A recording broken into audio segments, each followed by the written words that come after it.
ঢাকা বিশ্ববিদ্যালয়ের কেন্দ্রীয় ছাত্র সংসদ ডাকসু নির্বাচন মঙ্গলবার 9 সেপ্টেম্বর অনুষ্ঠিত হয়েছে। এই নির্বাচনে বিজয়ীরা 14 সেপ্টেম্বর রোববার অথবা এর পরদিন সোমবার আনুষ্ঠানিকভাবে দায়িত্ব নিতে পারেন বলে জানিয়েছেন বিশ্ববিদ্যালয়ের প্রক্টর সহযোগী অধ্যাপক সাইফুদ্দিন আহমেদ। শনিবার 13 সেপ্টেম্বর তিনি এ তথ্য দিয়েছেন। সাইফুদ্দিন আহমেদ বলেছেন, ইতোমধ্যে নির্বাচিতদের চিঠি পাঠানো সহ যাবতীয় প্রক্রিয়া সম্পূর্ণ হয়েছে। প্রক্টর বলেন, শপথের ব্যাপারটি আইনে ওইভাবে বলা নেই, তবে রেওয়াজ আছে। এই রেওয়াজগুলো দেখে উপাচার্য এবং ডাকসুর প্রতিনিধিরা সিদ্ধান্ত নেবেন। এবারের ডাকসু নির্বাচনে ভিপি পদে শিবিরের সাদিক কায়েম, জিএস পদে এস.এম. ফরহাদ এবং এজিএস পদে মহিউদ্দিন খান নির্বাচিত হয়েছেন। ঢাকা বিশ্ববিদ্যালয়ের উপাচার্য অধ্যাপক নিয়াজ আহমেদ খান নির্বাচিত প্রতিনিধিদের পরিচিতি সভার জন্য তাদের আমন্ত্রণ জানাবেন বলে জানা গেছে।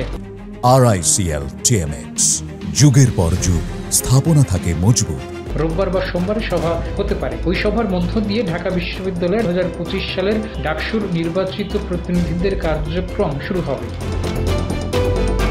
ডাকসু নির্বাচনে মোট 9টি প্যানেলে বিভিন্ন ছাত্র সংগঠন অংশগ্রহণ করে। এসব জোটে অন্তত 12টি রাজনৈতিক ছাত্র সংগঠন অংশগ্রহণ করেছিল। ডাকসুর কেন্দ্রীয় ছাত্র সংসদ নির্বাচনে মোট 28টি পদের 23টিতেই জয়লাভ করেছে জামায়াতে ইসলামীর ছাত্র সংগঠন ইসলামী ছাত্র শিবিরের প্যানেল। এছাড়া ডাকসুর হল সংসদের প্রধান 54টি পদের 53টিতে এবার স্বতন্ত্র প্রার্থীরা বিজয়ী হয়েছে।